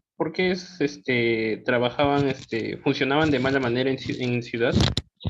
En ciudad, porque cuando yo transito por la ciudad, no voy a 180 kilómetros por hora. Las condiciones de tránsito no me lo permiten, ¿no es cierto? Y en Lima menos todavía. ¿A qué velocidad voy? En las horas punta voy a 5 kilómetros por hora. Y a 5 kilómetros por hora, ¿cómo estará el pedal del acelerador? ¿El chofer quisiera aprieta el pedal a fondo o muy superficialmente? Superficialmente. Muy superficialmente, apenas se toca el acelerador, ¿no es cierto? Para que el vehículo no vaya a mucha velocidad, porque no puede transitar a esa velocidad. Y cuando ocurre eso, la mariposa está casi cerrada. Se está estrangulando la admisión del aire al motor y la mezcla al motor. Está ingresando poco aire y poco combustible. En esas condiciones, todos los procesos se empeoran. Se empeora el encendido cuando salta la chispa. La combustión se vuelve lenta porque hay poco combustible. La temperatura máxima de combustión desciende significativamente. Y cuando la temperatura de combustión desciende, las reacciones químicas se vuelven lentas, incompletas, contaminantes.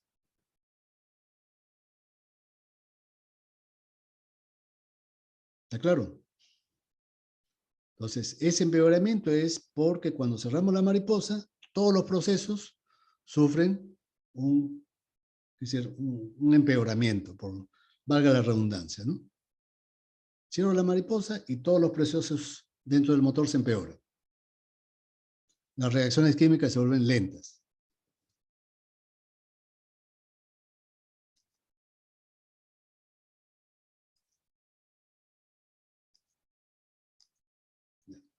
Ahora, en cuanto a la presión media. La presión media. ¿Cómo era la fórmula de la presión media? La fórmula de la presión media para el ciclo Otto, tenemos aquí, acá abajo, ¿no? Voy a ponerle la lupa a ver.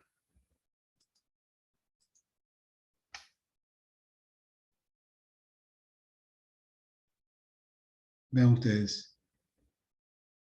Todos los parámetros, P sub A depende de la presión del aire que viene de la atmósfera. Yo no puedo cambiar mucho ese valor de P sub A. P sub A se parece mucho a la presión atmosférica, un poquito menor. La relación de compresión depende de la fabricación del motor, del fabricante. K no tengo un manejo directo sobre K, no influyo sobre K. ¿No es cierto? Entonces, solamente puede cambiar lambda menos 1 y la eficiencia térmica. Pero hemos visto que la eficiencia térmica no depende de lambda. Entonces, lo único que tengo a disposición es lambda menos 1. ¿Y cómo cambia lambda?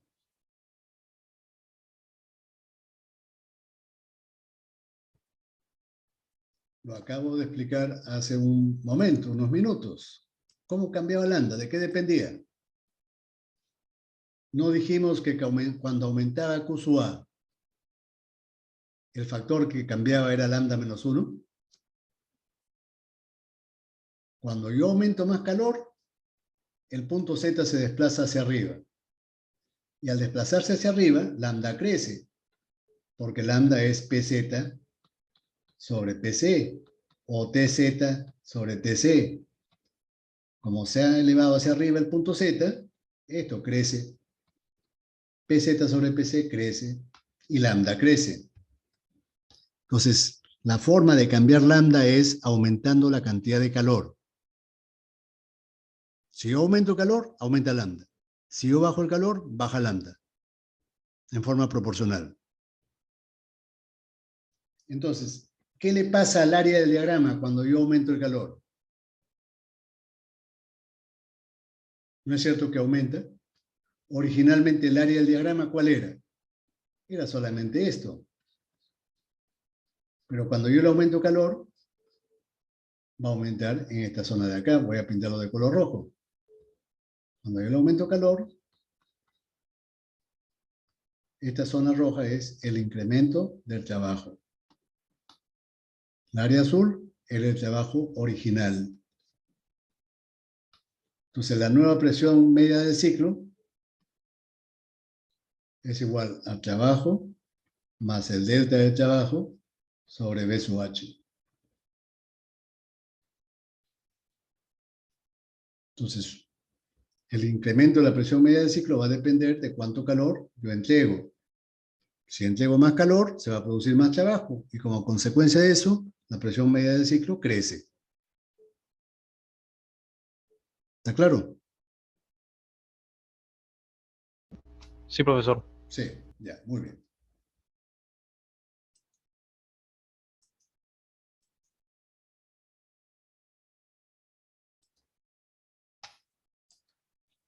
Ya. Entonces, acá se está viendo esto, ¿no? En este gráfico, ¿no? Cuando yo paso lambda de 1,5 a 3,5, aumento lambda, aumentando la cantidad de calor, repito. La forma para que lambda crezca es aumentando la cantidad de calor. Entonces yo aumento lambda aumentando el calor y obviamente la presión media va a crecer casi en forma proporcional. Es una recta, tal como me indica esta flecha roja, ¿no? ¿Está claro? La presión media casi crece en forma proporcional a lambda. Digo casi proporcional porque acá no es lambda solamente, ¿no? Sino lambda menos 1.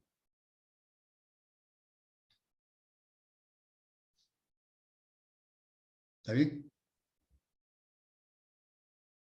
Sí, profesor. Ya, muy bien.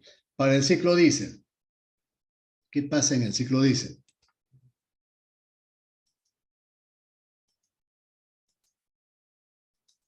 Otra pizarra.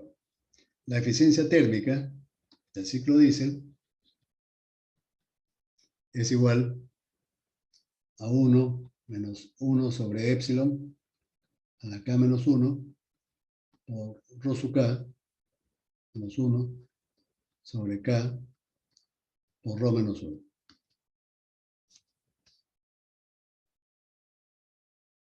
Entonces, vemos que la eficiencia térmica depende, como en el caso del ciclo Otto, depende de epsilon, depende de k, pero también depende de otro parámetro, rho. La variación de la eficiencia en función de epsilon y de k es de forma muy parecida al caso del ciclo Otto. Es decir, si nosotros dibujáramos cómo cambia la eficiencia térmica en función de epsilon, también crece.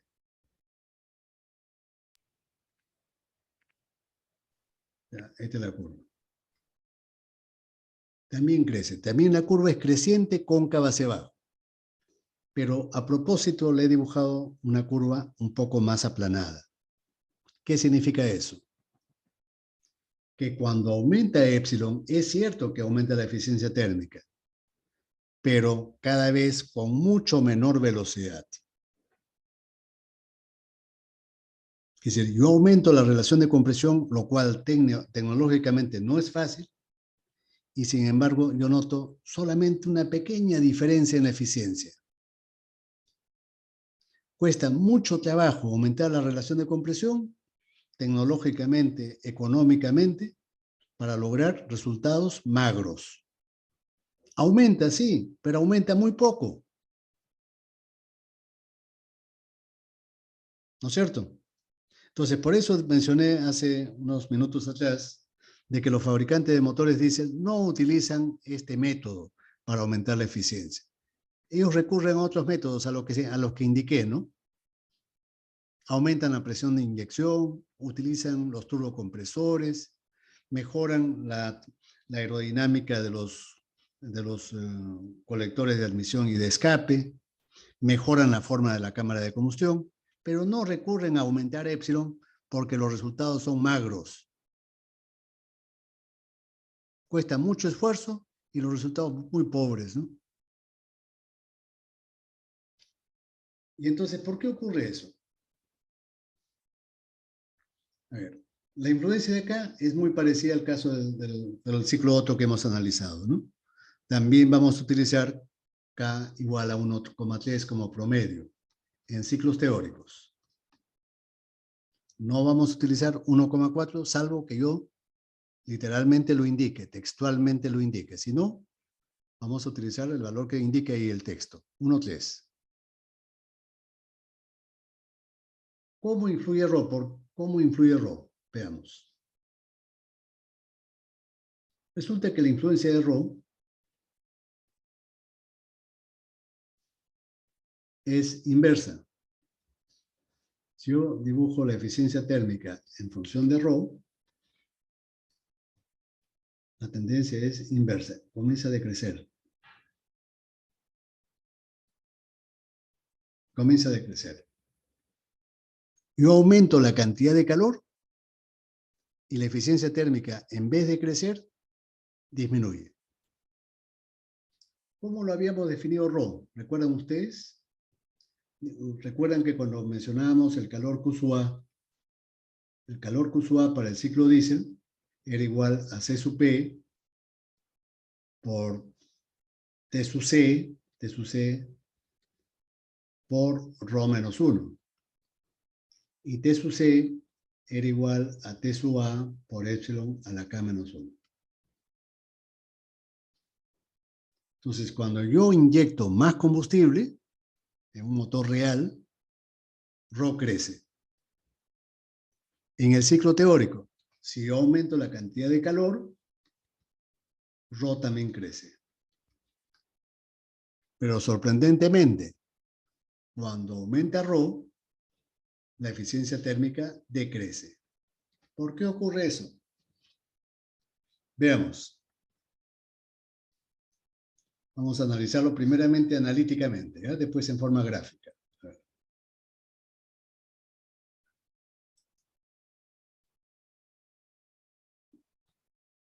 Si pongo la fórmula de eficiencia térmica es 1 menos Q sub E sobre Q sub A.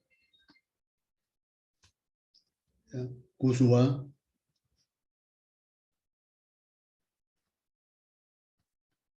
es igual a C sub P por T sub A por epsilon a la K menos 1 por Rho menos 1. ¿Y cómo es Q sub B? Q sub B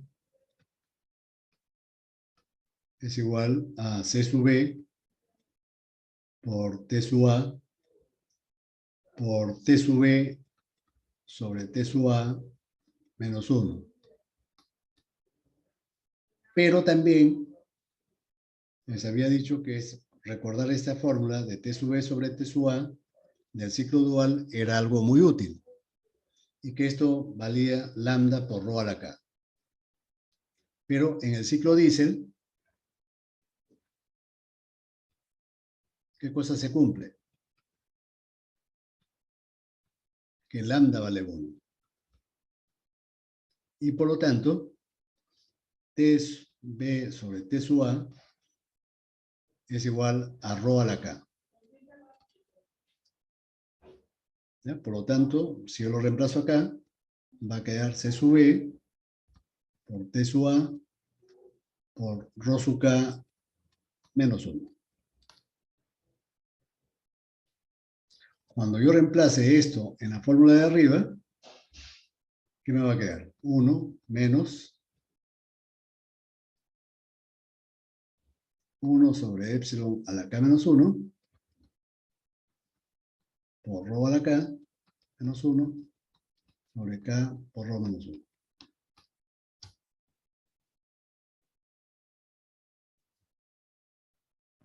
¿No es cierto? Y entonces, a ver, ¿cómo podríamos analizar esto? ¿Por qué el aumento de Rho provoca que todo este término de acá disminuya cuando aumenta Rho?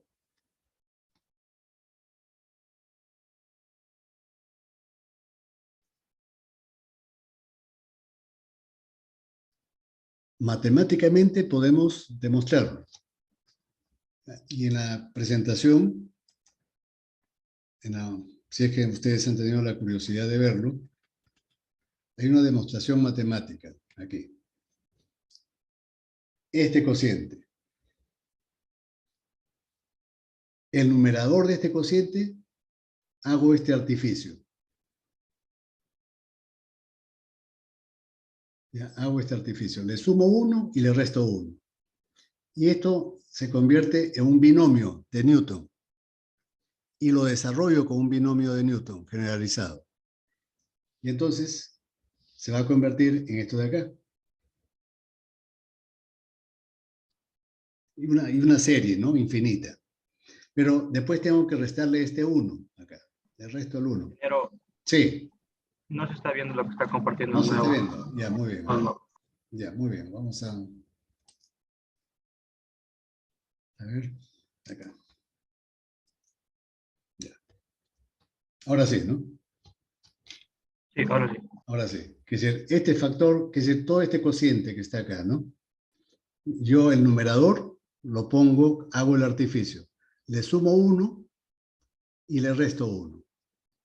Y no he cambiado nada. Y esto se convierte en un binomio de Newton. Lo expando el binomio de Newton en una serie, le resto la unidad que está acá, y entonces, ¿qué cosa se va a cumplir?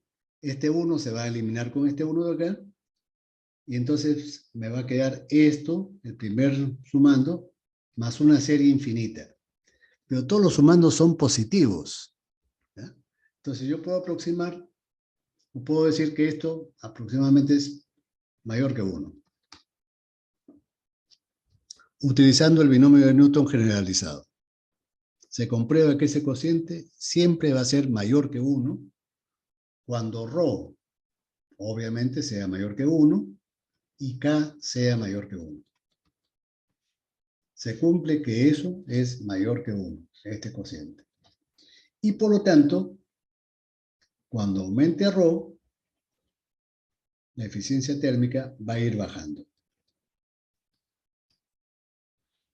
Pero las demostraciones matemáticas son un poco complicadas y uno no las visualiza muy bien. ¿Qué cosa es la forma más práctica? ¿Cómo es la forma más práctica de interpretar eso? De analizar esto. La mejor forma es haciendo gráficos, un análisis gráfico. Y eso es lo que vamos a hacer enseguida.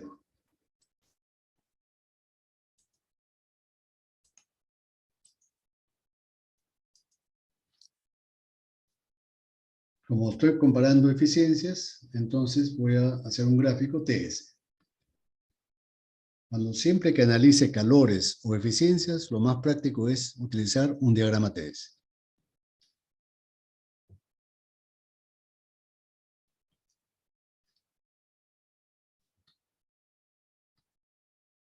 Temperatura, entropía. Y el diagrama del ciclo diésel sería la compresión AC, el proceso de suministro de calor a presión constante hasta el punto Z, el proceso de expansión y el proceso de rechazo de calor. Supongan ustedes que yo tengo el ciclo original así. ¿Qué pasa si yo agrego calor? Aumento el calor. Yo sé que si aumento el calor, esto va a provocar que ρ aumente. ¿Y qué punto se va a desplazar? ¿Qué punto se va a mover en el diagrama si es que yo agrego más calor?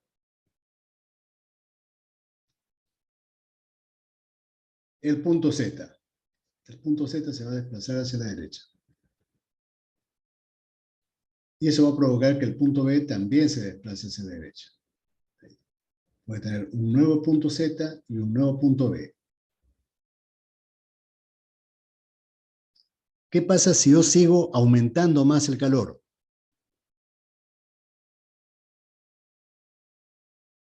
¿Qué va a pasar en el límite? Si yo sigo incrementando el calor. Puedo observar, ahí visualmente, que las dos curvas, la curva CZ y BA, se van a intersectar en este punto. ¿No es cierto? ¿Qué va a pasar ahí? Acá está, esta es presión constante y este es volumen constante. Si yo hago el análisis correspondiente, inicialmente vean ustedes, esto de acá, el área que yo voy a churar, que estoy en este momento, ¿qué cosa representa esa área azul? ¿No es cierto que es delta de Q sub A? El incremento del calor que he hecho, ¿ya? El delta de Q sub A. ¿Y esta área de acá qué cosa es? La que tiene doble achurado, ¿qué cosa es? Delta de Q sub B. Delta de Q sub B, efectivamente. Si yo sigo aumentando calor, vean ustedes qué cosa pasa al final. Cuando yo agrego esta pequeña parte que está a la derecha. Toda esta área es el delta de Q sub A. Y el delta de Q sub B es casi lo mismo. En otras palabras, al final, cuando yo agrego mucho calor, la última fracción del calor que yo agrego, prácticamente tengo que rechazarlo nuevamente al medio exterior. Y solamente estaría aprovechando una pequeña fracción. ¿Cuál fracción? Solamente estaría aprovechando esto de acá. Algo mínimo. Al principio, cuando agrego calor, por lo menos aprovecho esto, todo esto. Esto se convierte en trabajo.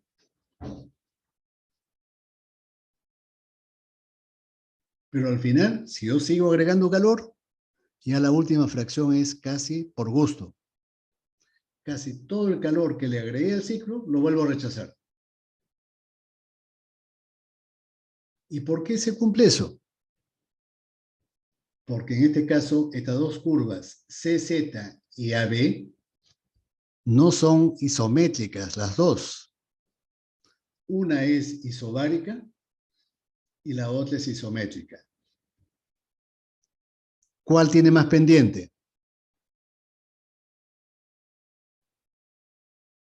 La de volumen. La isométrica, ¿no es cierto? La isométrica tiene más pendiente. ¿Qué cosa significa eso? Quiere decir que cuando yo agrego calor, la cantidad de calor que se rechaza crece más. En el ciclo Otto no ocurría eso. Si yo le agregaba 5% de calor, la cantidad de calor rechazado aumentaba en 5% también. Por eso que la eficiencia no cambiaba. Pero acá ocurre que si yo aumento 10% de calor, la cantidad de calor rechazado aumenta al 15%. Si yo aumento 20% más de calor, la cantidad de calor rechazado aumenta a 25, por ejemplo, por ciento. Cada vez más. Por eso que la eficiencia comienza a disminuir drásticamente cuando yo aumento el calor. ¿Está claro? Y eso se refleja en las curvas de los gráficos correspondientes. Aquí. A ver.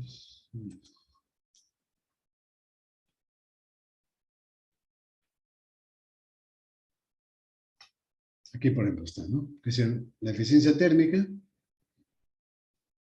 en función de ρ, con K igual a 1,3. Vean ustedes, aumento ρ y la eficiencia térmica, en vez de crecer, disminuye.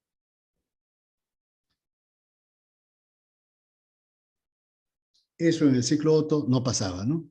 En el ciclo Otto, la eficiencia térmica no dependía de lambda. Aquí sí depende de la cantidad de calor y depende de ρ. Ahora, si yo evalúo la presión media, obviamente que si aumenta ρ, va a aumentar la presión media. ¿Por qué aumenta la presión media? Eso es fácil de representar y de analizar, ¿no? ¿Cómo?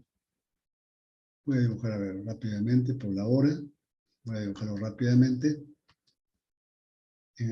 A ver, en un diagrama PV yo puedo analizar eso con mayor facilidad. Supongan ustedes que el ciclo original diésel fuese este.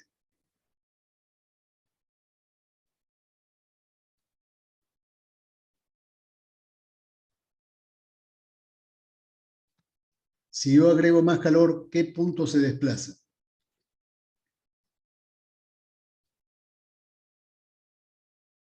El punto Z, a la derecha. Y el punto B también crece. ¿No es cierto? Y esta área que voy a churar acá es el incremento del trabajo. La cilindrada unitaria, por supuesto, no ha cambiado. B sub H no ha cambiado. El área original del diagrama era W, esta área.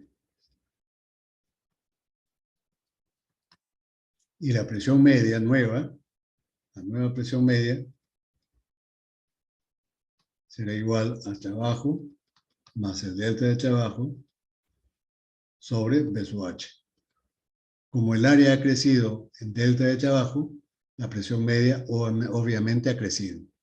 Y eso ha ocurrido porque yo he aumentado la cantidad de calor y eso ha provocado el aumento de ρ. Entonces es lógico, ¿no?, que cuando yo aumento la cantidad de calor, aumente el trabajo y por lo tanto aumenta la presión media. Pero eso no significa que la eficiencia haya aumentado. Como acabamos de ver, más bien la eficiencia ha disminuido. Eso ocurre en el motor diésel real, ¿no? Cuando nosotros aumentamos mucho el combustible, ¿qué cosa le pasa al motor del vehículo? ¿Han visto las combis cuando están sobrecargadas de pasajeros?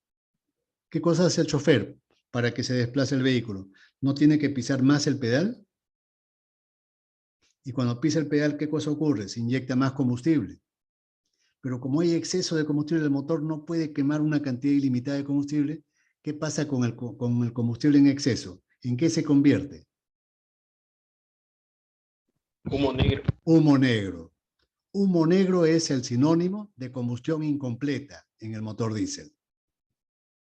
Combustible que no pudo mezclarse con oxígeno. Y entonces eso es pérdida. La eficiencia del vehículo diésel comienza a bajar si yo lo sobrecargo. ¿Está claro? En el motor Otto no ocurría eso. En el motor de gasolina no ocurre eso.